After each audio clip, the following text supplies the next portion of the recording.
Olá, eu sou Jales, sou médico psiquiatra.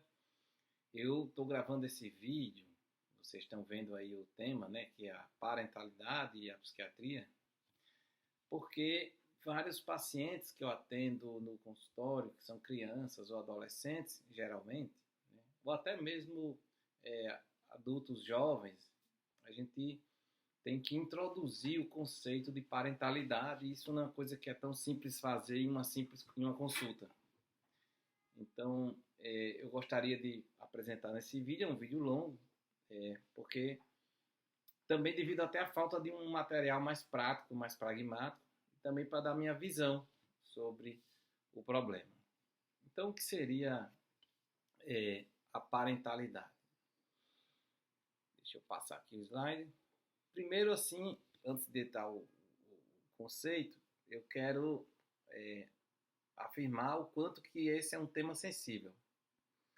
Eu sou pai, tenho 2 filhos, e se alguém chegasse para mim dizendo que vai falar sobre treinamento de pais, né, sobre mais ou menos como eu vou ser pai, como você deve ser pai ou mãe, eu ia achar muito estranho e até um pouco ia ficar irritado, assim, porque eu me considero, vamos dizer assim, um pai pelo menos adequado. Então, eu não quero que vocês confundam esse tema parentalidade com dicas de parentalidade. Assim, eu não estou aqui dando uma dica de ser pai ou de ser mãe. Nós estamos apenas fazendo uma aplicação a um contexto clínico. Né? Quando a gente é pai ou mãe de uma criança que tem o seu desenvolvimento adequado, e nós somos pais de acordo com os referenciais que nós temos de pais ao longo da vida, isso caminha tudo bem. O problema é quando a criança tem alguma alteração do desenvolvimento, ou mesmo uma alteração emocional, um conflito, né? Ou um diagnóstico psiquiátrico. Existem algumas regras de ser pai e mãe que podem confundir e piorar esses sintomas. E é sobre isso que a gente quer falar, sobre a especificidade da parentalidade diante de um diagnóstico psiquiátrico, seja ele de TDAH, de depressão, de ansiedade, de autismo, de transtorno desafiador opositor ou de um transtorno bipolar. E eu quero que vocês não personifiquem, né, esse tema comigo, com Jales Pai. Eu estou aqui apenas transmitindo um conhecimento, uma introdução a um conceito geral. Para isso eu vou usar como referencial teórico, né, a terapia familiar sistêmica. Então essa a teoria, né, dos sistemas funcionam também para famílias como sistemas, em que os seus elementos estão interligados e através muitas vezes de funções. Existe uma funcionalidade na ligação. Pai, mãe, filhos e agregados, né, formam um sistema. E se um desses elementos ele está adoecido, está com alguma situação difícil, os outros elementos também podem sofrer. Então, um elemento interfere no funcionamento do sistema como um todo.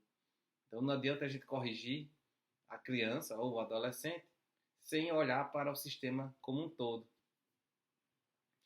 A gente vai falar também sobre o conceito de parentalidade da Diana Baumham, os estilos parentais de Jeffrey Young, as teorias de grupos de Bia e um pouco de um baralho de treinamento de pais da sinopsis, em que a gente pode aplicar dentro de alguns contextos.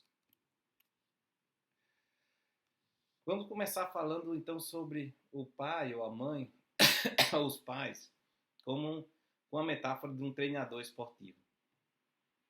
Então, os pais podem ensinar e saberem quais são os melhores movimentos do atleta, podem comparar a performance, né, desses filhos, né, como é que o meu filho como é que é a performance do meu filho como um filho, né, com a execução de tarefas, como que a gente pode ensinar ele, reforçar quais são as suas melhores habilidades, a gente pode orientar ele a mudanças, liderar eles, né, para mudanças.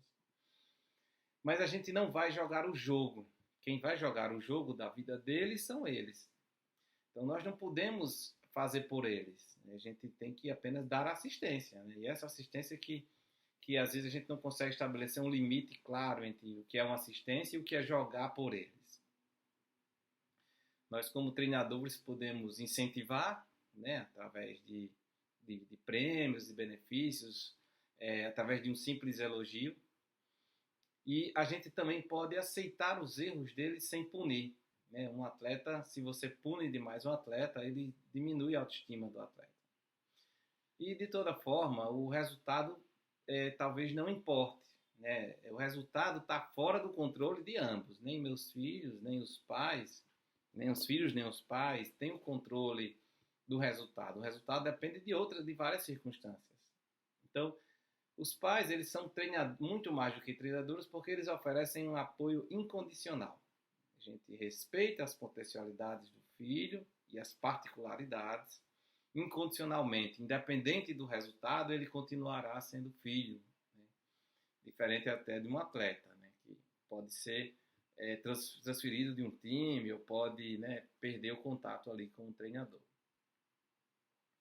Então, para ser um bom treinador parental, é preciso ter muita compreensão, né? Escutar bastante e conseguir se colocar ou imaginar como é a cabeça do seu filho. Isso tratando assim de uma ampliação de consciência, né? Assim, vamos conscientemente aqui, o pai e a mãe são são os mais conscientes, assim, são quem tem mais ciência, né, do todo, assim, do sistema. Motivar para uma ação, a gente vai remover as barreiras que existem para o desenvolvimento dos filhos e ensinar as regras, mas também exigir o cumprimento dessas regras. Né? Então, o treinador também tem que reconhecer as suas próprias fragilidades como pai, como mãe, você tem que saber quais são suas fragilidades. E ao longo de um processo, por exemplo, de treinamento parental, o que muitas vezes acontece é um clareamento do propósito, do objetivo, do método de pais que vocês estão utilizando. Então, essa consultoria, vamos chamar isso de uma consultoria de estilos parentais, ajuda, né, ajuda os pais a ajudar os filhos, né, na mudança de atitudes, na descoberta de potenciais, em mudar comportamentos, em regulação emocional e em habilidades sociais. Aqui é para dar o exemplo, assim, uma imagem, a figura de um pai e um filho assim no campo de futebol, a gente imaginando, fazendo essa metáfora de você, pai ou mãe, com um filho, como um filho atleta. Como é que é essa visão sistêmica familiar? Né? A educação dos filhos, então, ela é vista como parte de um processo dinâmico, ou seja, ela modifica e ela é interrelacional dentro do sistema familiar. Ou seja, ela acontece na relação entre pai e filho e não somente no filho e não somente no pai. Isso modifica. Há uma interdependência, né, de acordo com o feedback. Então, você não é o pai que você quer ser ou a mãe que você quer ser ou gostaria de ser, nem seu filho é o filho. Isso depende de como vocês vão estabelecendo a relação. Às vezes, o jeito do filho de ser exige que o pai modifique, né, seus comportamentos, às vezes para ser um pouco mais rígido, um pouco mais até punitivo, um pouco mais aberto, né? Então, essa é a primeira grande característica do sistema familiar, que é dinâmico. Não é exatamente como a gente pensou que seria e nem como a gente quer que seja.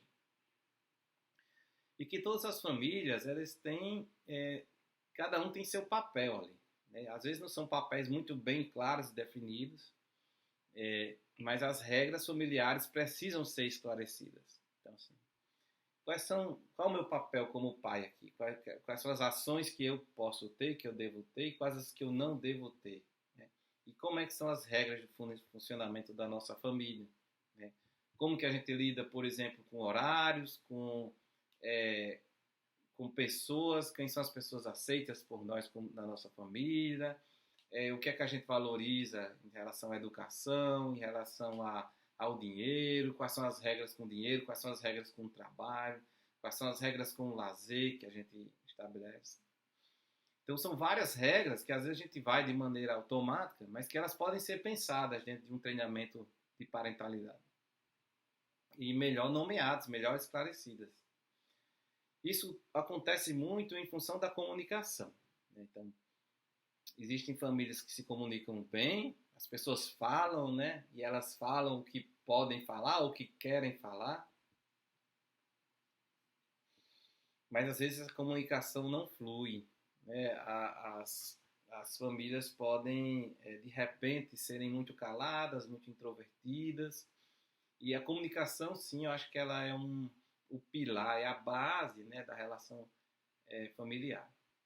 Existe uma hierarquia dentro da família, com filhos tem que existir essa hierarquia, porque teoricamente os pais, eles não que eles saibam mais do que os filhos, isso mudou hoje em dia. Antigamente os pais mandavam, eram autoridades porque eles sabiam mais, tinham mais conhecimento. Hoje os filhos podem até ter mais conhecimento, mas os pais têm mais experiência, ou seja, já experimentaram e já sabem como o sistema do mundo funciona para poder dar uma validação ao filho do tipo, isso vai dar certo, isso não vai dar certo.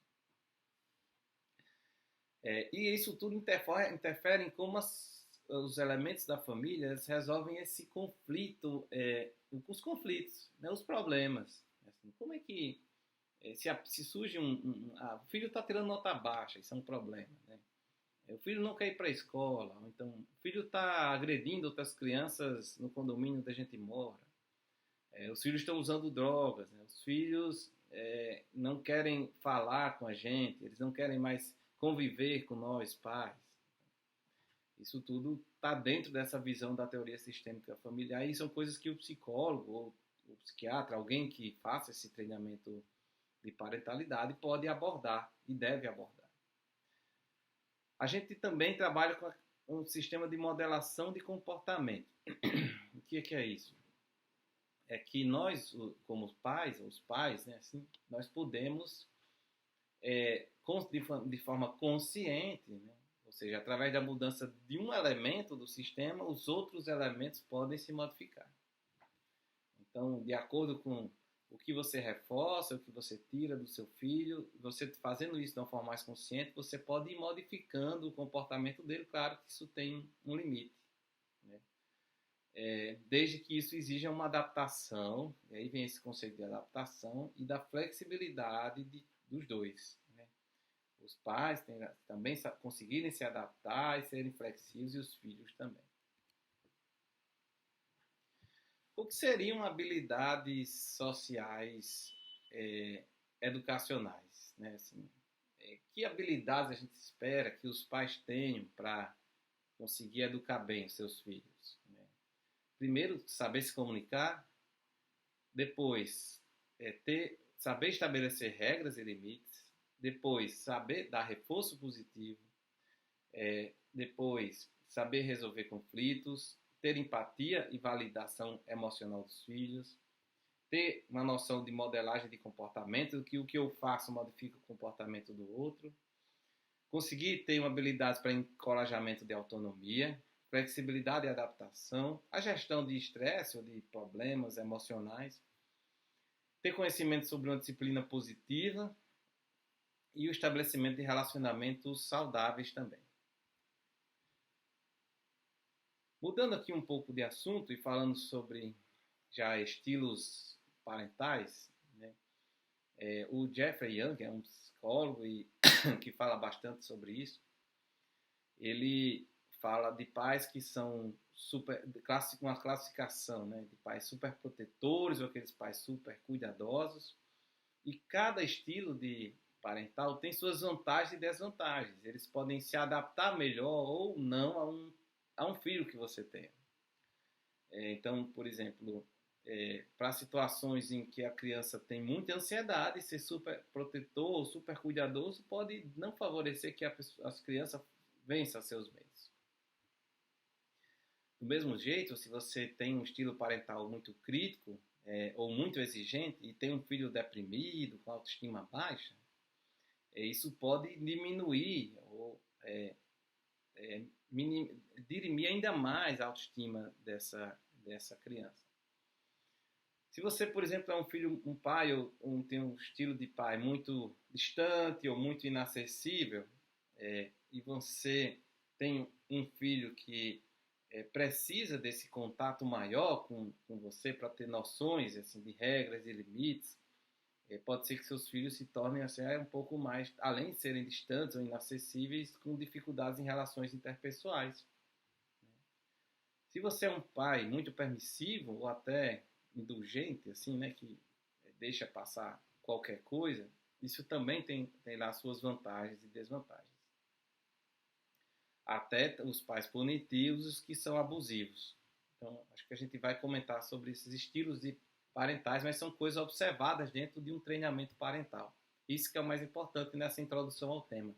É dar bagagem de conhecimento para vocês saberem o que um psicólogo que vai fazer um trabalho de treinamento parental olha e o que é que ele tenta diagnosticar, tenta esclarecer dentro desse processo. Não é um julgamento moral, mas é olhar para essas questões que a gente está discutindo aqui até agora. A Diana Baumrind, né? Nem sei pronunciar direito o nome dela aqui, ela tem uma abordagem é uma teoria talvez um pouco anterior a essa do Jeffrey Young, né? Que fala dos pais mais autoritários, ou seja, os que determinam como as coisas têm que ser e não tem muita emoção do que os pais autoritativos. Assim, são aqueles que já usam um pouco mais de emoção. Ou, meu filho, faça isso porque isso você vai agradar o seu pai, porque eu quero muito que você faça isso. É diferente de dizer, ó, faça isso porque isso é o certo. É porque é assim que eu penso, né? Você tem que fazer. E diferente dos pais permissivos, que são os que, bom, pela própria palavra está dizendo, já permite tudo, né, acontecer. E os pais negligentes, que aí seria uma dimensão, assim como uma certa, dentro da dimensão da exigência, da responsividade, né, tem uma baixa exigência, uma baixa responsividade, ou seja, são muito distantes, não se envolvem com seus filhos. Então, esses seriam a classificação dos estilos parentais de Diana Baumrind. O Bion, né? Eu trouxe essa teoria do Bion até, nem é tão comum se abordar essa teoria nas questões da família, mas o Bion tem uma visão muito, para mim, muito pragmática de grupos, ou seja, um conjunto de pessoas humanas, né? E a família seria o grupo primário dessa criança, do adolescente. Então, como todo mundo, por que a gente vive em grupo, né? Evolutivamente, viver em grupo é mais favorável do que você viver sozinho. Mas cada um tende a assumir um papel ali dentro do seu grupo familiar. E como todo grupo tem operações a serem feitas, né? Tarefas, assim, e até tarefas básicas, como de proteção, de garantir a sobrevivência dos seus elementos, e garantir que todo mundo esteja seguro. Então, essa experiência do grupo pode se tornar uma experiência de dependência, ou seja, as pessoas começam a se tornar, e é comum, as crianças são dependentes dos pais inicialmente, isso tem uma tendência, às vezes, às vezes você vê famílias, né, onde cada filho já tem sua outra família, seu outro grupo primário,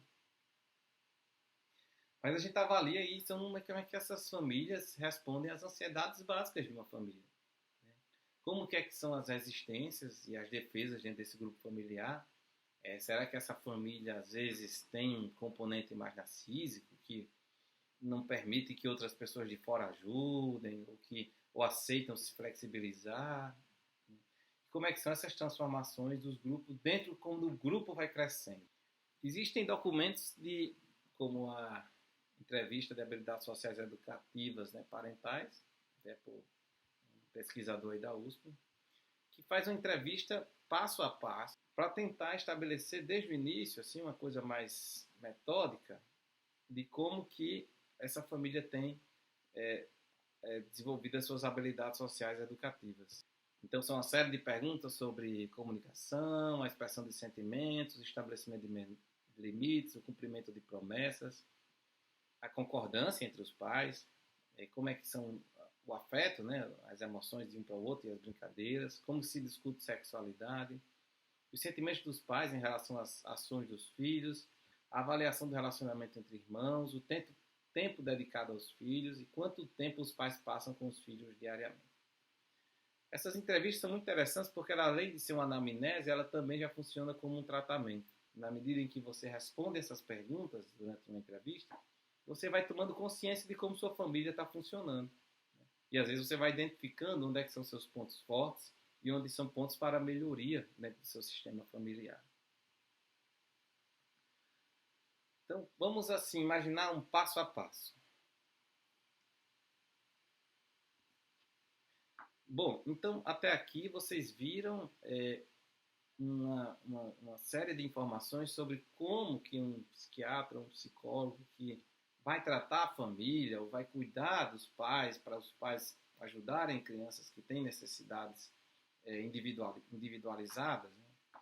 Eles podem pensar e podem raciocinar em cima da situação da sua família, ou de vocês como pais, ou de vocês como filhos também.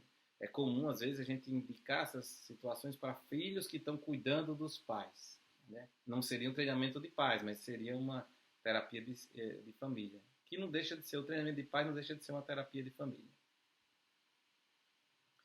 Vamos passar para um exemplo, tentar um exemplo prático agora, né?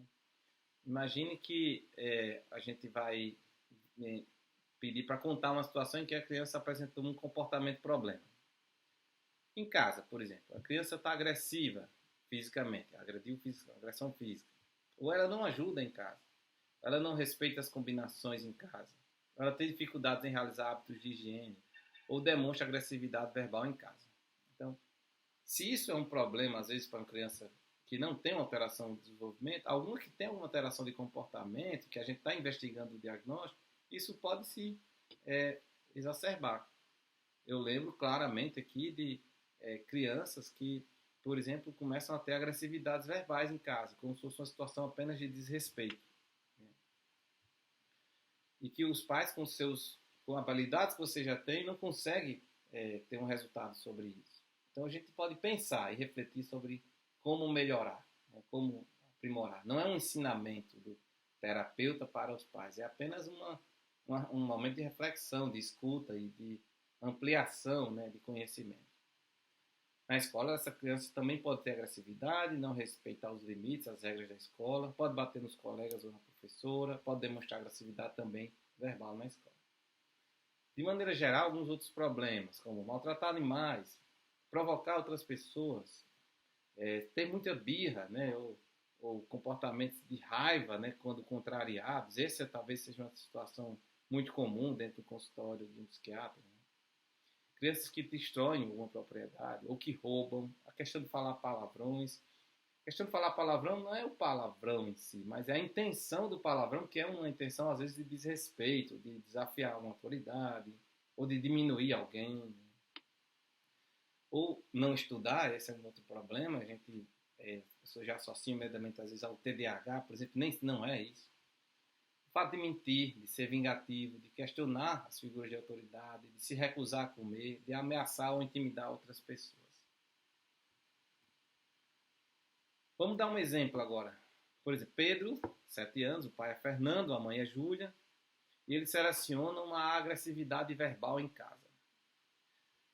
Júlia diz assim, ó, toda vez que eu peço ajuda para o meu filho, digo que faça a lição, ele começa a falar um monte de palavrões e me ofende muito. Por exemplo, nessa semana pediu que ajudasse a preparar a mesa e ele simplesmente me mandou longe, né? Não quero nem repetir suas palavras. Como é que a mãe, a primeira coisa para a gente identificar, assim, dentro de situações, problemas, é que sentimentos isso estão evocando. Porque o sentimento vai nos apontar para que interpretação a pessoa tem sobre aquela situação.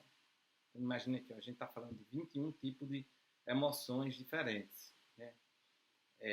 Se a gente, por exemplo, nesse caso do Pedro, né, o pai pode dizer que fica com muita raiva.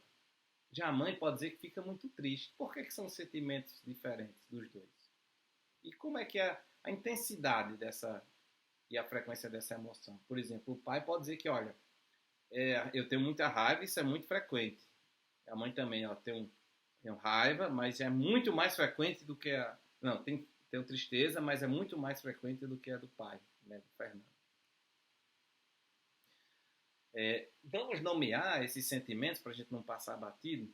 Então, Quando a gente sente amor, geralmente esses problemas vão desencadear as emoções negativas. Nós vamos falar primeiro do amor, que seria uma definição positiva, né? É a pessoa se sentir querida, estimada, protegida, valorizada, acolhida, aceita. E ela serve para a proteção e desenvolvimento saudável do bebê e dos adultos. Então, ela promove o apego, né, entre a mãe e o bebê, depois vai se transformar num vínculo, aumentando a harmonia e a reciprocidade social das duas. E ela está relacionada com a reprodução e a sexualidade também. Para uma pessoa, ela serve para unir duas pessoas que vão se reproduzir e promover o entrelaçamento afetivo. Não é somente sobre a reprodução, mas também sobre a manutenção dessa relação, né? Para o grupo se manter. Então, o amor possibilita a formação de relações sociais mais duradouras. Já a alegria, a gente pode definir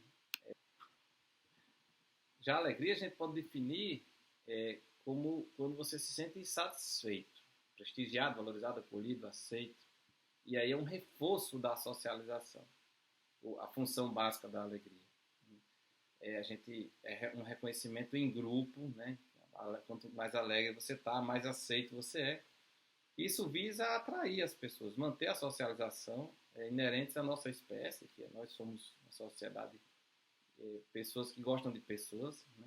Além da sensação boa de calor, de satisfação do convívio em grupo. Agora vamos passar para as emoções negativas. A raiva acontece quando a gente se sente ofendido, violado, desrespeitado, injustiçado, agredido ou indignado. A raiva tem uma função na evolução como espécie de ser uma reação frente a um predador, né? Ela nos traz um instinto de proteção com relação ao nosso ninho, ao nosso território. E ela também preserva o que nós pensamos sobre nós mesmos. Isso é uma função secundária. Eu vou proteger a minha identidade. Eu não aceito que você diga isso de mim, né? Então eu estou me protegendo e estou protegendo que essa pessoa também não saia por aí contaminando a visão que ela tenha sobre mim. Então, ela é mais associada à situação de vulnerabilidade, é uma defesa mesmo da gente. O medo é quando eu me sinto desprotegido, frágil, em perigo, ameaçado, sem saída, inseguro, quando eu estou exposto. Também como uma função de preservação da vida. Mas aí é jamais avaliando entre o prejuízo e o risco. O medo me diz assim, se eu estou em risco, eu posso... A raiva eu já fui ofendido, né? O medo é assim, eu posso ser ofendido, eu posso passar por uma situação de risco, eu vou avaliar para saber como sair dessa, como reagir. O nojo é quando você se sente enjoado ou uma repulsa, serve para evitar situações que possam gerar contaminação e prejuízo orgânicos e, além disso, também com a diferenciação e a identidade de nós, do nosso self. Ou seja, a gente pode preservar o nosso self, dizer, eu não quero me aproximar dessa situação, para nem ter raiva, assim, né? Como o nojo como uma repulsa, assim, uma certa desconforto em não se aproximar de uma situação social. A tristeza é quando a gente perde algo, deixa de lado, é deixado de lado, desprestigiado, desvalorizado, né? E desprezado, eu não aceito pelas pessoas, e é mais funciona como uma forma de reformulação de processos mentais, de pensamentos, né? Leva a gente à introspecção, à reflexão, à possibilidade de uma mudança de comportamento. Então a tristeza também é muito importante, porque faz a gente modificar nossos pensamentos, né? Como a gente vai lidar com isso daqui para frente? Já que eu perdi, será que está bem, será que não está bem? Então, é muito diferente da raiva. Bom, as outras emoções que seriam a surpresa, né, como uma emoção diante de uma situação inesperada, né? Ela possibilita avaliar a situação para a gente agir rapidamente, né? Por exemplo, se alguém sai de trás de uma árvore inesperadamente e o assusta enquanto você está indo para o trabalho, você pode estar falando de uma surpresa desagradável.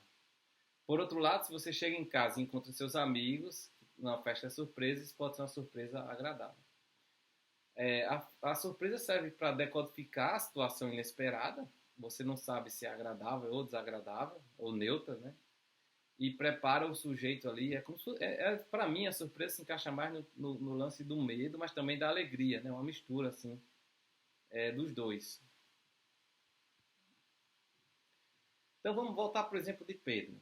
Então, se o pai de Pedro tem essa situação da agressão verbal e ele sente raiva, o que é que o Fernando pensa? Meu filho não me respeita. Eu tenho que repreendê-lo. E esse pensamento ele é muito forte. Olha o pensamento da mãe de Júlia. Eu não sou uma boa mãe. Eu não sei o que fazer quando ele age dessa forma. Então ela já se sente, aí com o seu self, com as características dela, assim, se sente desvalorizada, né? Mas no sentido de que ela não é incapaz. E essa tristeza também, esse pensamento é muito forte. Qual é a reação, né, diante de um problema, de um comportamento que nós temos? Por exemplo, nós vamos bater, a gente vai proibir de ver os amigos, vamos discutir, o pai e a mãe vão discutir, né, na frente do filho, não chega a um acordo. A gente vai colocar de castigo, a gente não vai fazer nada, esperar que o comportamento dele acabe, a gente vai ameaçar e não cumprir a ameaça, a gente vai conversar com ele, a gente vai retirar algo de interesse dessa criança, ou a gente vai gritar com ele. Então, assim, diante de cada situação, então, para cada situação, né, nós vamos desencadear aqui uns pensamentos, nós vamos ter uma emoção associada. No caso, o pai de Pedro foi raiva, da mãe foi tristeza, associados a esse pensamento. E é essa emoção e esse pensamento que vão determinar o comportamento. Ou seja, o que a gente faz depende de como a gente se sente e o que a gente pensa, e não exatamente da situação. Porque veja que o pai de Pedro teve uma emoção e um pensamento muito diferente da mãe. Eles, então não depende somente da situação. Vamos para o exemplo do pai de Pedro. Meu filho é muito agressivo verbalmente, sente raiva, o que ele sente no corpo é calor, o coração acelera e pensa, meu filho não me respeita, devo repreendê-lo, e a reação dele é gritar e colocar o filho de castigo. Você nunca me obedece, não é um bom filho, vá para o quarto. E aqui entra o conceito de dissonância entre pais. A forma como os pais vêm lidando com o problema de comportamento do filho produz mudanças desejadas na atitude do filho. Quais são as vantagens de seguir atuando da mesma forma com o filho e quais são as desvantagens de seguir atuando dessa mesma forma? Por que a gente deve mudar o comportamento em relação ao filho? Por que não agir apenas pelo instinto? Então, o quanto a gente acredita que pode agir de forma diferente.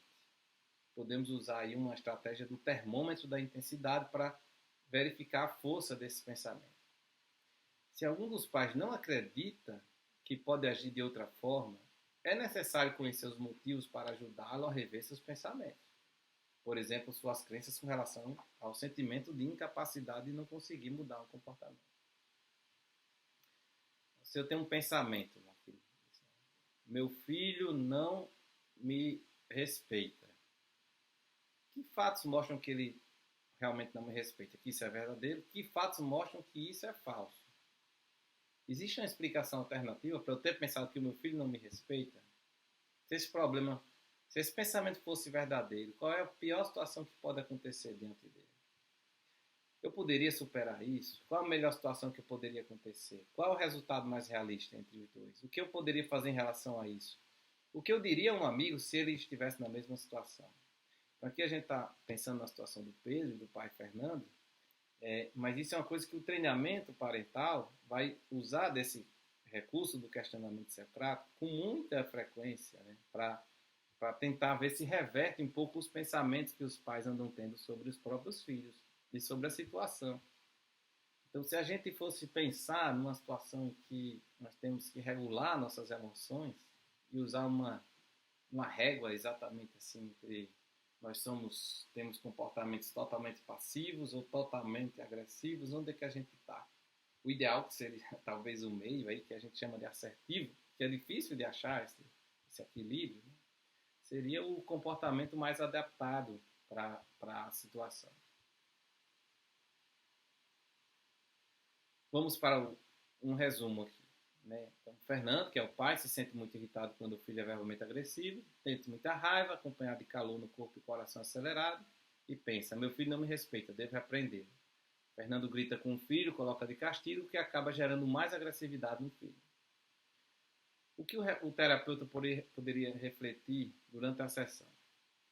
Ajudar Fernando a reconhecer que a sua reação agressiva contribui ainda mais para a agressividade do filho, aquela questão da modelagem do comportamento. Então o terapeuta incentiva Fernando a buscar uma resposta mais assertiva, sugerindo que ele primeiro se acalme e depois, no momento em calmo, comunique de forma clara que o comportamento do filho é inaceitável. Se ele for falar isso quando ele estiver mais calmo, ele vai conseguir falar de uma forma que o filho se sinta também que trouxe um prejuízo para a relação.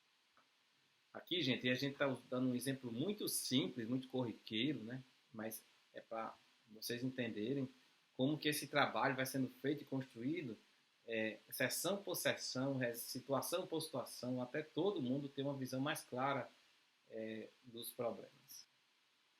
Existem dois conceitos, na verdade, um conceito, né, com outros subconceitos, que são as bases para a gente influenciar, não mudar, tentar mudar, mas influenciar o comportamento dos filhos. Um chama-se reforço positivo, que é uma consequência desejada que se dá após a realização do comportamento desejado. Então, qualquer reforço positivo aumenta a probabilidade de repetição do comportamento. Então, essa é uma premiação, um elogio, o contato mais frequente. Então, sempre que há um comportamento e você gratifica, né, dá uma outra, tem uma consequência aqui que diz assim, olha, se sinta bem porque você fez isso é um reforço positivo. Um carinho, uma expressão de aprovação, um elogio, já é um jantar especial, já é um grande reforço positivo para a criança. Por outro lado, a gente também tem um reforço negativo. Esse é um conceito difícil de entender, mas é muito importante, que assim, mesmo quando a gente tem uma situação, né, a gente vai suspender uma situação negativa pré-existente, a evitação de uma consequência indesejada, e é o que a criança deseja evitar. Nesse caso, o comportamento tende a se alterar também. Por exemplo, um reforço negativo. Se fizer a lição nessa casa, não precisará ajudar a limpar a cozinha. Então, você não está gratificando a criança por uma reforço positivo, não é punição, tá, gente? Então, você condiciona um comportamento à diminuição de uma outra coisa indesejada. Se a criança não gosta de limpar a cozinha, você diz, então estude para você não limpar a cozinha. Então, você não está, de alguma forma, você está dando uma gratificação por evitar que ela faça uma coisa que era desprazerosa para ela. Então, o reforço positivo é dar uma alegria e o reforço negativo é tirar um desprazer, né, da criança. Isso é a base para mudar qualquer comportamento. E aí tem a terceira, que a gente pode antigamente chamar de punição, mas que vamos chamar de consequência desagradável, né? Que é dar uma consequência indesejada para a criança, né? E nesse caso tem que exigir uma combinação prévia com a criança sobre o seu comportamento, que aí é a combinação que modifica o comportamento, a gente dando oportunidade a ela para aprender. Então, se você não fizer a lição nessa tarde, você também não vai ver a TV. Então a gente está punindo, tirando um benefício dela, condicionando o comportamento. Todos esses são reforço positivo, negativo. Reforço positivo e negativo, eles aumentam o comportamento, entenda. Né? Assim, reforço negativo não é de negação, negativar não. Ele também vai aumentar o comportamento. Como a consequência desagradável, ele tem um caráter de aprendizagem para a criança, já que os pais estabelecem combinações prévias com a criança. Então, isso tem que ser combinado previamente. A criança, por sua vez, pode optar por realizar o comportamento desejado ou não. Já o castigo, né, também estaria na base para a mudança de comportamento, assim, é uma consequência indesejada para a criança, mas diretamente, diferente da consequência desagradável, né, dos reforços, o castigo não tem uma combinação prévia.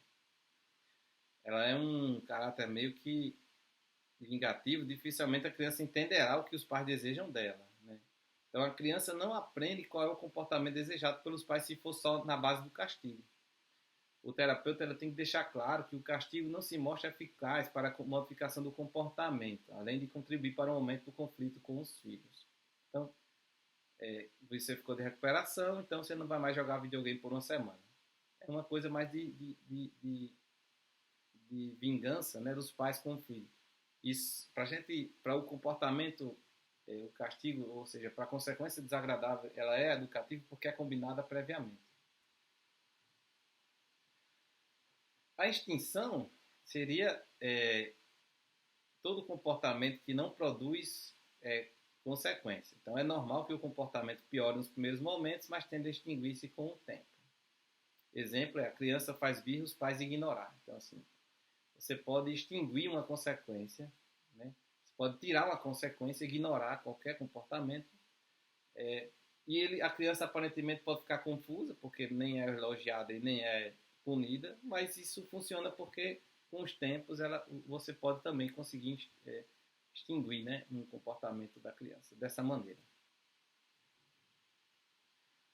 Então, assim, uma parte do treinamento para crianças que têm alterações de desenvolvimento é entender dentro da particularidade daquela alteração de comportamento, dentro de um transtorno de desenvolvimento, como dar uma instrução mais efetiva. Então, uma criança que tem TDAH, não adianta você falar do jeito que tem uma instrução, tem como ser mais efetivo. Isso tem estudos por trás disso, né?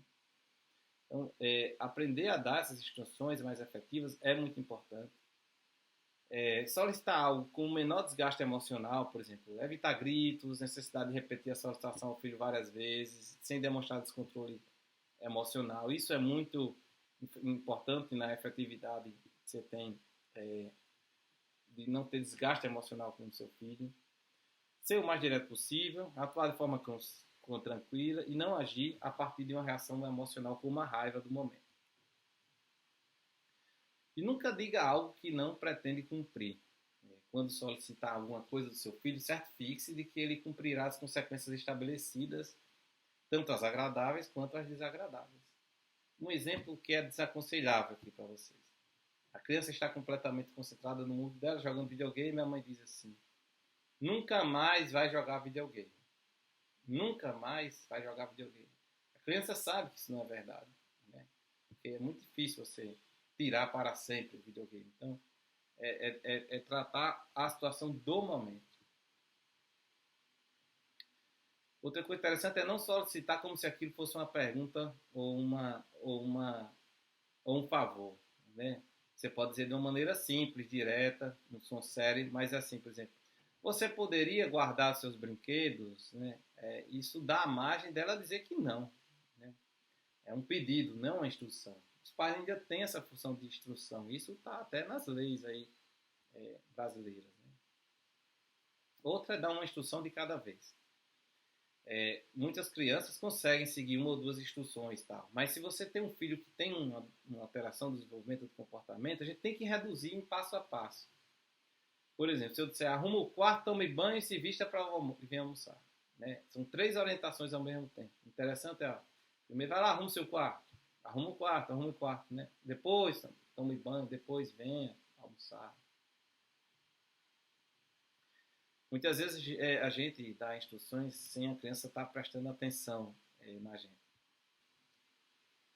Principalmente aí com os autistas, né? Assim, a gente tem que ter um contato visual, né? Dar um grito lá da cozinha: ei, vai cá, faça isso. Às vezes colocar na altura da criança, né? Por exemplo, a criança com fone de ouvido e você fala muito alto. Então, pede para ela tirar o fone de ouvido, né? Na hora que está na mesa, para a gente conversar. Muito importante também reduzir as distrações do ambiente antes de fornecer uma instrução.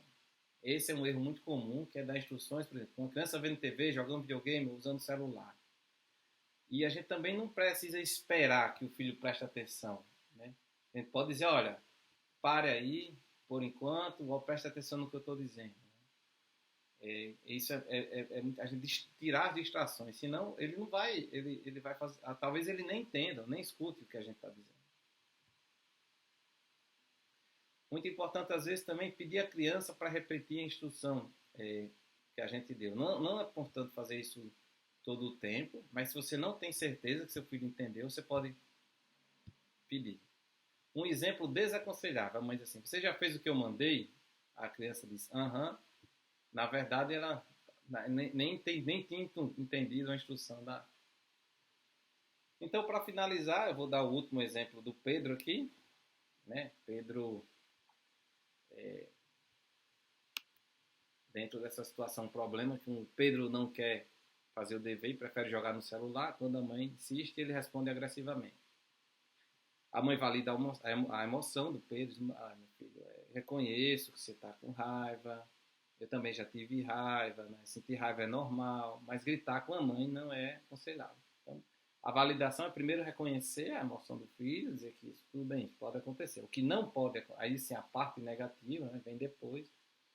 Então, assim, vamos se acalmar, vamos relaxar, né? Pode ser alguma prática até de respiração, mas isso aqui na nossa cultura é um pouco mais difícil. Vamos identificar o problema, né, juntos.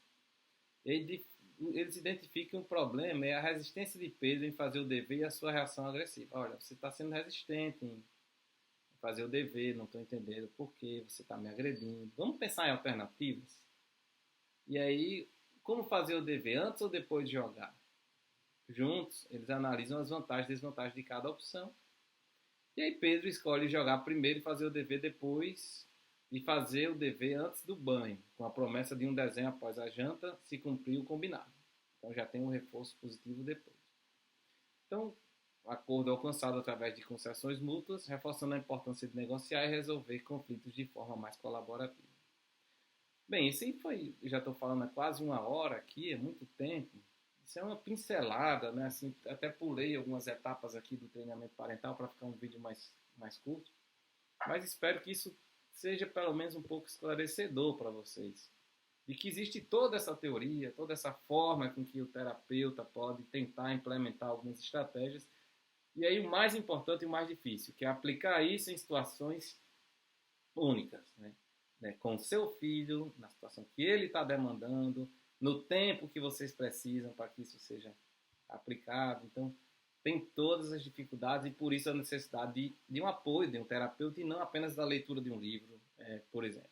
Não que o terapeuta seja o experiente de vida, não é isso. É apenas que ele vai ser um balizador, né? Assim, uma régua, né? Nas medidas que estão sendo tomadas.